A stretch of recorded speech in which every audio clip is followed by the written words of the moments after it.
В эфире Абхазского телевидения информационный выпуск Амшек Кушара. Здравствуйте.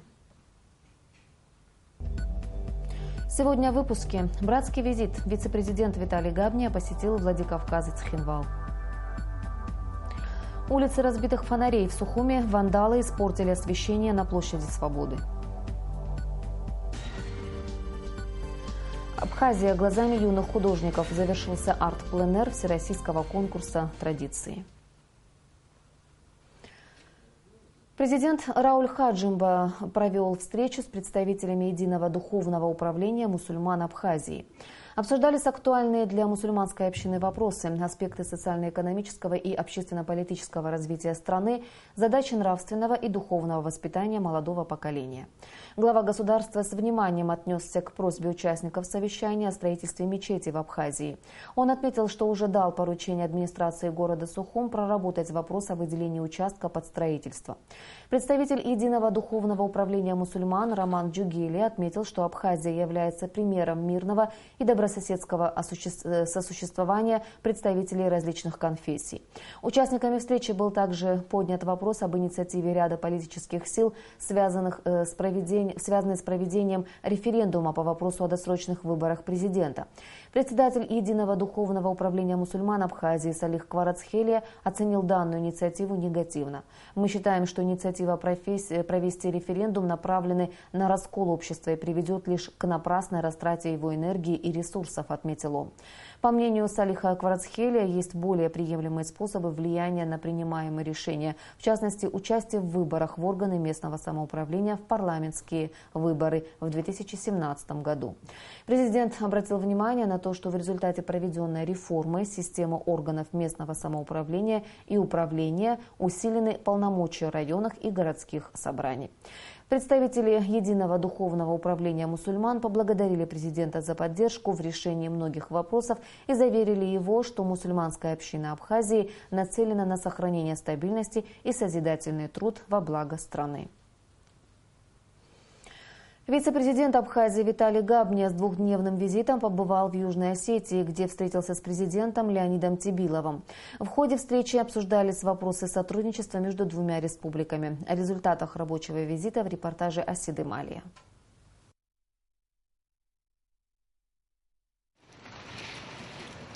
Здравствуйте, рады вас приветствовать на гостеприимной земле Южной Осетии. На границе Южной Осетии делегацию из Абхазии под руководством вице-президента встретили торжественно, согласно кавказским традициям гостеприимства – хлебом, солью, тостами и песнопениями. В ходе официальной встречи Виталий Габня и Леонид Тибилов обсудили вопросы сотрудничества в области культуры, спорта, сельского хозяйства и других сферах жизни. Глава Южно-Осетинской республики тепло поприветствовал гостей из братской Абхазии. Мы благодарны Абхазии, нашей братской, за то, что мы вместе и решаем в это непростое время вопросы, которые касаются наших народов и повышения уровня их жизни и повышения, еще раз повторяю, тех отношений, которые есть для того, чтобы решать самые-самые сложные задачи, которые поставлены народом перед руководством. В свою очередь, вице-президент Абхазии от имени президента Рауля Хаджимба и всего народа поприветствовал Леонида Тибилова, отметив, что судьбы осетинского и абхазского народов тесно переплетены. Бывают визиты и встречи, где не нужны даже много слов, поскольку у нас настолько пересекается общая с вами судьба, где мы без слов понимаем, насколько мы друг другу нужны, насколько мы друг друга должны поддерживать, поскольку народ Южной Осетии – это сильный народ, это народ, который умеет дружить, это верный народ, и Абхазия это ценит. Габня затронул вопрос об оказании помощи ветеранам войны, инвалидам, ампутантам, которые заслуживают особого внимания. Он отметил, что процесс протезирования ампутантов на базе медицинских центров Абхазии будет продолжен. Мы выставили у себя ортопедическое предприятие с хорошими немецкими комплектующими ОТБ. И мы должны системно подойти к ребятам из Осетии, предоставляя услуги, закладывая их на год надо вперед, поскольку протезы – это как сменная обувь, это крест, который человек должен нести до конца жизни. И система еще нами не выстроена, несмотря на то, что наши встречи уже по этому поводу проходили дважды. Мы этот вопрос с вами здесь непосредственно доработаем. Также речь шла об организации курортного отдыха в центрах Черноморского побережья для воспитанников Цхинвальской школы-интернат и детей погибших защитников Южной Осетии. Президент Южной Осетии высоко оценил результаты политического сотрудничества с Абхазией. В частности, речь шла о возвращении на родину граждан Южной Осетии, отбывавших наказание в Грузии. Габня подчеркнул, что одной из важнейших задач, стоящих перед руководством обеих республик, является укрепление связи между народами. В частности, он особо подчеркнул роль заслуженного тренера России по вольной борьбе Джамбулата Тидеева, который воспитывает целое поколение абхазских и юго-осетинских спортсменов. За свой вклад в развитие физической культуры и спорта Абхазии Джамбулат Тидеев награжден орденом Ахтзапша 3-й степени. Для братского юго-осетинского народа это на самом деле праздник, что на таком уровне приехал, как вице-президент Республики Абхазия. Сегодня и статс-секретарь, и сегодня и министр спорта, президент Олимпийского комитета. Для нас это очень значимое событие. И помните, когда мы еще с вами вы поручение дали, что обязательно надо создать Олимпийский комитет в Южной Осетии, если некоторые страны боятся признать нас по политическим соображениям. А по спортивной тематике, я думаю, что больше есть возможностей, чтобы нас признали и как-то уже в Олимпийских играх выступали под своим флагом. О вопросах развития спорта говорили немало, ведь в Южной Осетии по инициативе президента будет создан Олимпийский комитет. О поддержке в сфере спорта заверил и председатель Госкомитета по физической культуре и спорту Абхазии, по совместительству президент Олимпийского комитета Баграт Хутова. После официальной встречи с главой республики состоялся ряд подписаний договоров, направленных на развитие отношений в различных сферах общественной жизни двух республик. Асида Малия, Абхазское телевидение. Президент Южной Осетии Леонид Тебилов удостоил вице-президента Абхазии Виталия Габня высшей государственной наградой Уатса Монга. Делегация Республики Абхазия также посетила Владикавказ, где вице-президент Виталий Габня встретился с председателем правительства Республики Северная Осетия Алания Теймуразом Тускаевым. В ходе встречи обсуждалась возможность укрепления социально-экономических отношений и спортивных связей двух стран. Проведение референдума, инициированного оппозицией, по мнению политической партии Айнар, не улучшит ситуацию в стране, а неизбежно приведет к углублению политического кризиса в государстве. Об этом говорится в заявлении организации, поступившем в редакцию абхазского телевидения. Партия Айнар не видит желания ни у власти, ни у оппозиции устранить существующие противоречия и предпринять реальные меры для объединения народа. В заявлении Айнара говорится, что кризис в нашей стране носит системный характер и заменой персон во власти проблему не решить. По мнению Айнара, оппозиция бездоказательно критикует власть и демонстрирует непонимание потенциальных угроз для нашей страны. В то же время Айнар считает, что действия власти идут вразрез с предвыборными обещаниями. По мнению организации, в стране не проводятся реальные реформы, а экономическая политика правительства обостряет существующие противоречия. Партия предлагает политической оппозиции и власти начать конструктивный диалог. Сразу после выпуска новостей смотрите в нашем эфире программу «Актуальное интервью». В ней примет участие министр экономики Абхазии Адгур Ардзенба. Недоумение жителей столицы вызывают действия злоумышленников в Сухуми. В парке у площади Свободы хулиганы разбили освещение, установленные на средства от пожертвований горожан. Подробности в материале Ренаты Шакая. В последнее время в столице все чаще происходят случаи вандализма. Неизвестные лица разрушают и портят все, что создается для их же благополучия.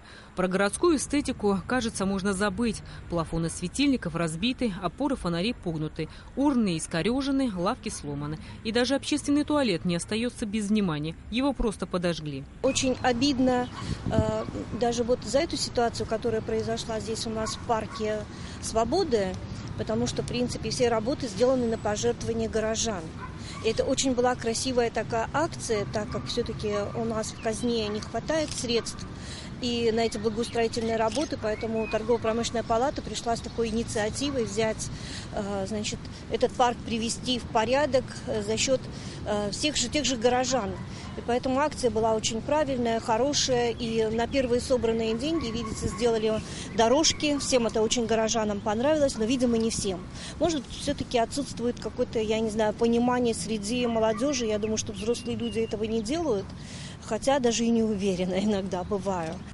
Неизвестные лица разбили 2 декоративных фонаря на площади Свободы, но решили на этом не останавливаться. И прихватили парочку фонарей с собой, обрезав электрические провода. По словам Елены Отепиной, на фуникулере варварски разбивают балясины на колоннаде. Подобная ситуация и на набережной. Как оказалось, это и не единственная проблема служб коммунального управления. В столице по ночам пропадают и цветочные насаждения. То, что ломаются урны, скамеечки, лавочки.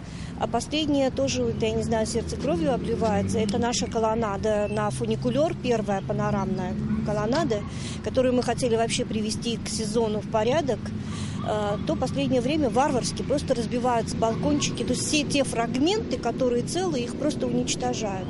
Совсем недавно торгово-промышленная палата взяла шефство над парком Свободы.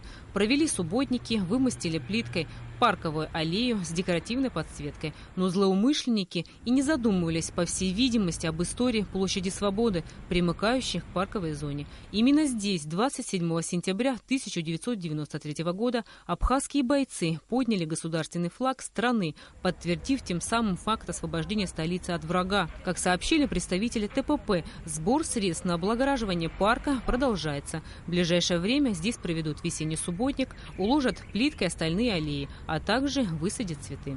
Рената Шакай, Алексей Гухава, Абхазское телевидение. Канатную дорогу в Ткварчале необходимо демонтировать. Такое решение принято сотрудниками МЧС Абхазии и России. Сроки проведения работ обсуждались на встрече спасателей с президентом страны. Подробности в репортаже пресс-службы спасательного ведомства Абхазии. Визитная карточка Ткварчала, знаменитая канатная дорога, полностью исчерпала свои ресурсы и требуется ее демонтаж. Таково заключение экспертной группы из числа абхазских и российских спасателей, которая накануне обследовала канатную дорогу. Экспертная группа была создана по распоряжению президента Рауля Хаджимба. По словам министра ЧС Абхазии Льва Квициния, все необходимые работы будут проведены в кратчайшие сроки. Свои конкретные предложения российские и абхазские спасатели изложили на встрече у главы государства. По словам заместителя председателя Общественного совета при Главном управлении МЧС России по городу Москве генерала-полковника Александра Елисеева, российская сторона готова направить в Абхазию группу специалистов и спецтехнику для демонтажа канатной дороги. Данный вопрос находится на личном контроле президента и, как сказал Рауль Хаджимба, вопросы безопасности граждан являются приоритетными. Генерал-полковник Александр Елисеев рассказал о совместной идее создания в республике учебно-методического центра МЧС Абхазии, где будут готовить пожарных и спасателей с последующей выдачей им документов соответствующего образца. Кроме того, необходимо создать реабилитационный центр, призванный оказывать соответствующую помощь сотрудникам МЧС, принимавшим участие в спасательных операциях при ликвидации чрезвычайных ситуаций. По завершении встречи у президента члены экспертной группы уже с привлечением руководящего состава МЧС Абхазии обсудили конкретные предложения, определили сроки проведения работы и необходимую ресурсную базу. Министр Лев Квициния поблагодарил Александра Елисеева и прибывших коллег за понимание и желание помочь абхазским спасателям. По словам главы спасательного ведомства Абхазии, совместные российско-абхазские проекты в области организации спасательного дела будут только развиваться. Речки малые, беды большие. Жители улицы Бегуа в Сухуми не в состоянии решить коммунальные проблемы, возникающие из-за разлива воды. Маленькие речушки, которые впадают в искусственное озеро, засорены и при дождливой погоде затапливают близлежащие дома. Еще одна острая проблема – канализационные стоки, затапливающие дворы, детские площадки и гаражи. В ситуации попыталась разобраться Сима Аргун. Вот это та самая речушка, или как ее называют местные жители Гнилушка, причина их основных коммунальных проблем. Речка давно превратилась в водную помойку. Многие сухумчане не подозревают о ее существовании. Но для жителей улицы Бегуа сточная канава – частый гость в их доме. На протяжении долгого времени речку не чистили. Заросли и мусор, которые в ней накапливаются, не дают воде уходить. Ситуация усугубляется при дождливой погоде. Как весна у нас забивается эта речка водой, вода поднимается наверх, и все идет к нам домой. Потому что мы расположены очень близко около этой речки. До первого этажа у нас вода стоит. И эта грязь, этот ил, это все забивается. Вот, недавно машинку мы чистили, все илом было забитое. И все портится у нас. За небольшой полянкой протекает еще одна канава, куда стекают сточные воды. И здесь та же картина. Заросшие кустарники и куча мусора. Неприглядную картину дополняют неприятный запах и комары. В летний период это ощущается еще острее. Сложно поверить в то, что это все происходит в Сухуме, столице республики. В этом густонаселенном районе расположены как многоэтажные, так и частные дома. Естественно, люди хотят возделывать землю, но не тут-то было. Влажная почва и частые наводнения – не самые благоприятные условия для ведения хозяйства. За землю там и деньги платим, и хорошие деньги, с нас требуют деньги. Мы за них тоже должны платить. Ну, мы должны что-то посадить, или фрукты хотя бы, или помидоры. Какая разница, что посадить? Ну, с этого земли мы должны взять что-то, чтобы заплатить деньги. У нас, знаете, зарплаты нету, на земле работаем. Если имеешь землю, будь добр, сажай. У меня доходит до шифера, вот, пожалуйста, до шифера вода доходит, вот там, видите, куча мусора.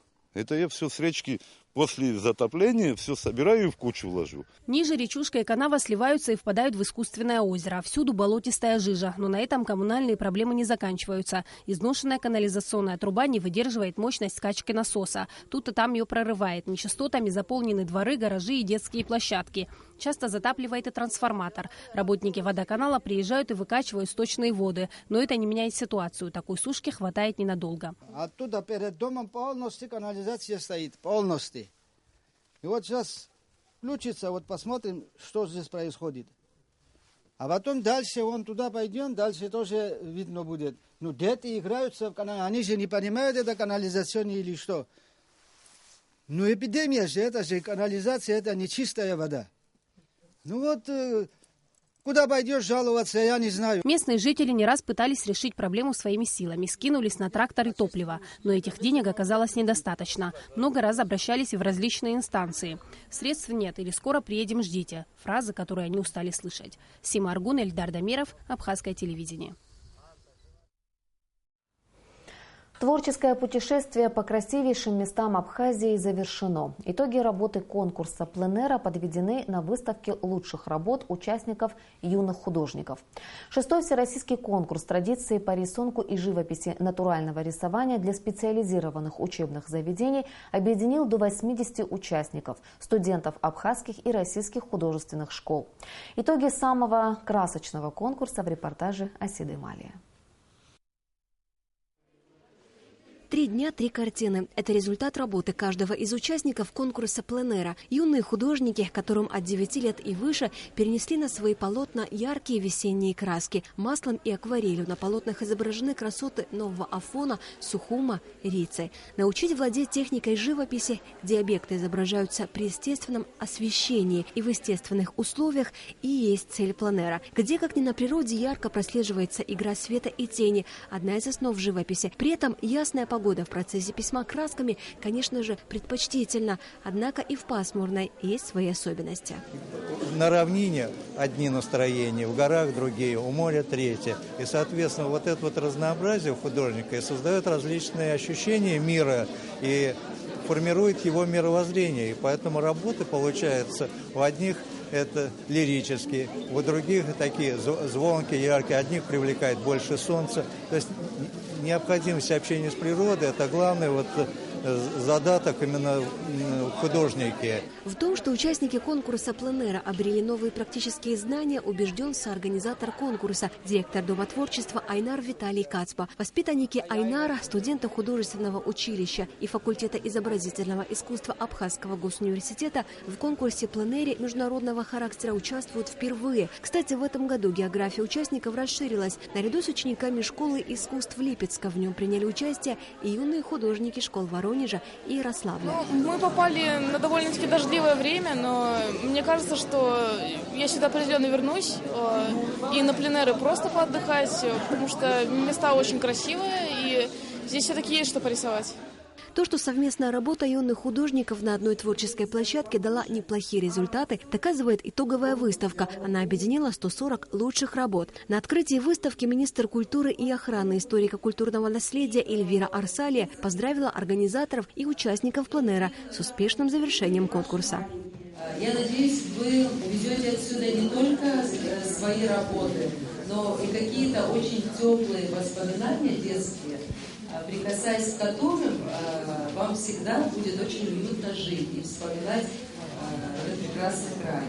Диплома участника, конечно же, удостоились все конкурсанты. Отдельно поблагодарили и наставников, которые все эти дни работали с юными художниками. Дипломов победителей удостоились лучшие. Я еще не рисовала на природе, поэтому это для меня первый опыт. Мне здесь очень понравилось. Я еще не ездила ни на какие конкурсы пленэра. Это мой первый конкурс. Мне здесь очень понравилось. Каждая выставленная здесь работа по-своему индивидуальна. И у каждого из авторов наверняка есть богатое творческое будущее. Асида Мали, Астамургушба, Абхазское телевидение. В Гудауте завершился традиционный турнир по волейболу среди женских команд, посвященный памяти героя Отечественной войны народа Абхазии Александры Надзадзе. В этом году турнир стартовал в 31 раз. В нем приняли участие 6 команд из Пицунды, Сухума и Гудауты. Победителями турнира стали воспитанники Гудаутской детско-юношеской спортивной школы, которые во всех матчах одержали победу с одинаковым счетом 3-0. На втором месте команда города Пицунды, на третьем столичные волейболистки. И в завершении выпуска о погоде.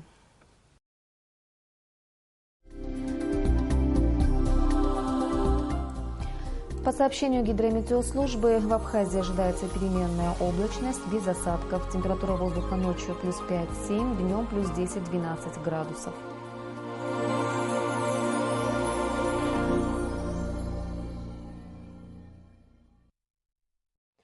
Информационный выпуск завершен. Я прощаюсь с вами. До встречи в эфире.